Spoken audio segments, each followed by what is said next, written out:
आज पढ़ाते हैं हम इंग्लिश में वोकैब का एक पार्ट है वन वर्ड सब्स्टिट्यूशन। एसएससी में ये सबसे ज़्यादा पूछा जाने वाला पार्ट है और इससे 2 क्वेश्चन एसएससी सीजीएल सीएचएसएल और एमटीएस में आते हैं। आज उससे पहले आपको एक बात से रूबरू कराते हैं कि संघर्ष करने वालों की कभी हार नहीं होती, इसलिए परिंदों को मंजिल मिलेगी यकीनन, ये फैले हुए उनके पर बोलते हैं और ज़माने में अक्सर खामोश रहते हैं वे लोग ज़माने में जिनके हुनर बोलते हैं। आइए देखते हैं वन वर्ड सब्स्टिट्यूशन। ये एसएससी में पूछा जाने वाला कंपलसरी पार्ट है। तो वन वर्ड सब्स्टिट्यूशन जो है ये बहुत पूछा जाता है। पहला है एनिमल्स और person that eats a variety of food और both plants and animals origin, मतलब एक जानवर या कोई इंसान जो ईट्स भोजन खाता है वैरायटी ऑफ फूड्स कई प्रकार का, अथवा both plants and animals origin, या कोई फूल पत्ती भी खाता है, मतलब जो सब कुछ खाता है उसे इंग्लिश में कहते हैं सर्वभक्षी। जो सब कुछ खाता है सर्वभक्षी कहते हैं इंग्लिश में उसे, सर्वभक्षी। तो इसके लिए हम लोग कैनिबल कह नहीं सकते, क्योंकि कैनिबल होता है नरभक्षी। कैनिबल के लिए हम लोग नरभक्षी कहते हैं। कॉर्निवोरस कह नहीं सकते, क्योंकि ये केवल मांसाहारी के लिए स्पेशलिस्ट कहा जाता है। हार्बीवोरस भी नहीं कह सकते, क्योंकि ये हम लोगों का घास फूस खाने वाले इंसान होते हैं, जानवर होते हैं। और ओमनीवोरस कह सकते हैं, क्योंकि ओमनी मतलब होता है सर्व, तो ओमनीवोरस कह सकते हैं। ओमनीवोर मतलब सर्वभक्षी, तो इसका ओमनीवोरस ही सही होगा।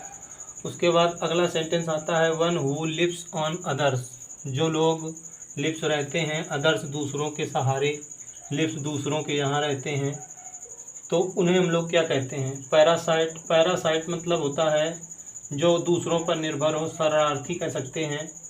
श्रूड माने होता है चतुर चालाक, के लिए हम लोग श्रूड यूज करते हैं। उसके बाद फ्लैटर माने चापलूस होता है, तो ये चापलूस के सेंस में तो आ नहीं रहा है। और हाइपोक्राइट मतलब होता है पाखंडी, हाइपोक्राइट मतलब होता है पाखंडी, तो ये पाखंडी के सेंस में भी नहीं आ रहा है।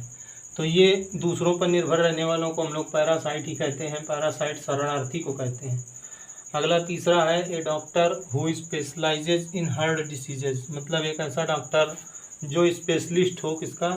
हार्ट डिसीजेज, हृदय रोग का विशेषज्ञ हो, तो उससे हम लोग यूरोलॉजिस्ट नहीं कह सकते, क्योंकि यूरोलॉजिस्ट होता है मूत्र विशेषज्ञ, मूत्र रोग विशेषज्ञ के लिए यूज करते हैं।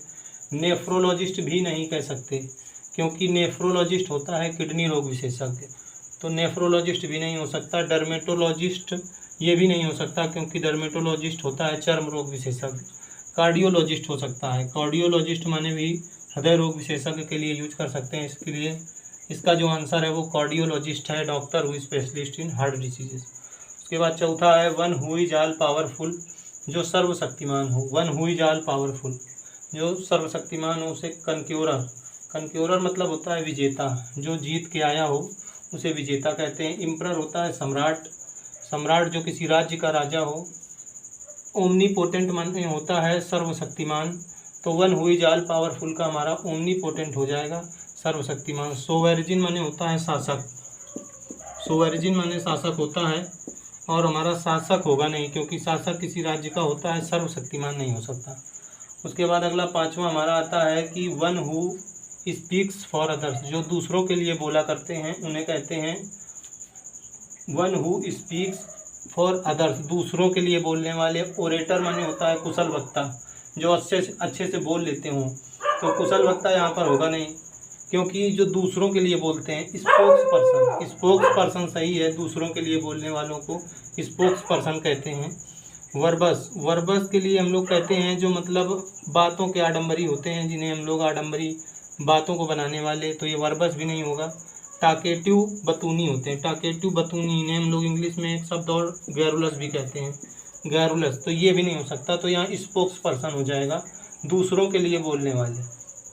उसके बाद छठा है a large single detached house, एक बड़ा सा और सिंगल अकेला और डिटैच्ड जो अटैच ना हो, हाउस एक ऐसा घर जो बड़ा भी है और किसी से अटैच नहीं है और सिंगल भी है, तो उसे स्यूट, स्यूट माने होते हैं होटल। कौन से होटल? बड़े होटलों को स्यूट कहते हैं, तो ये हो नहीं सकता, चूँकि ये कोई हाउस नहीं है। अपार्टमेंट भी नहीं हो सकता क्योंकि अपार्टमेंट अटैच्ड होते हैं। बैंगलो माने होता है बंगला, बंगला हो जाएगा क्योंकि ये डिटैच्ड भी होते हैं, अटैच किसी से नहीं होते, और लॉन्ग भी होते हैं, लार्ज भी होते हैं, सिंगल भी होते हैं। और ये पेंथ हाउस इसलिए नहीं होगा कि उनको फ्लैट को पेंथ हाउस कहते हैं, तो पेंथ हाउस इसलिए नहीं होगा। तो यहाँ पर जो आंसर है वो बैंगलो है। उसके बाद लास्ट है सिंबल्स फॉर रॉयल्टी, मतलब जो सिंबल्स हों, शान के सिंबल्स हों।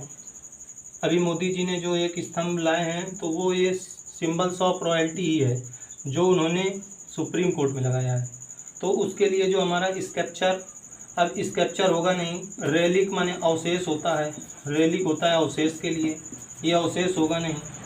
एम्बलम क्यों नहीं होगा? क्योंकि एम्बलम माने होता है प्रतीक चिन्ह, लेकिन शान का प्रतीक कोई प्रतीक चिन्ह नहीं हो सकते। और ये सिंबल्स ऑफ रॉयल्टी है स्पेशली, इसलिए रिगेलिया होगा। रिगेलिया माने होता है शान का प्रतीक, जिसे हम लोग शान राजदंड भी कह सकते हैं। दंड देने वाला दंड नहीं, ये वो दंड जो एक प्रतीक चिन्ह के रूप में शान के लिए यूज किया जाता है। एम्बलम माने होता है प्रतीक चिन्ह, तो ये प्रतीक चिन्ह होगा नहीं। तो जो आंसर है वो रिगेलिया है। राजदंड मतलब एक ऐसा दंड जो रॉयल्टी का प्रतीक हो।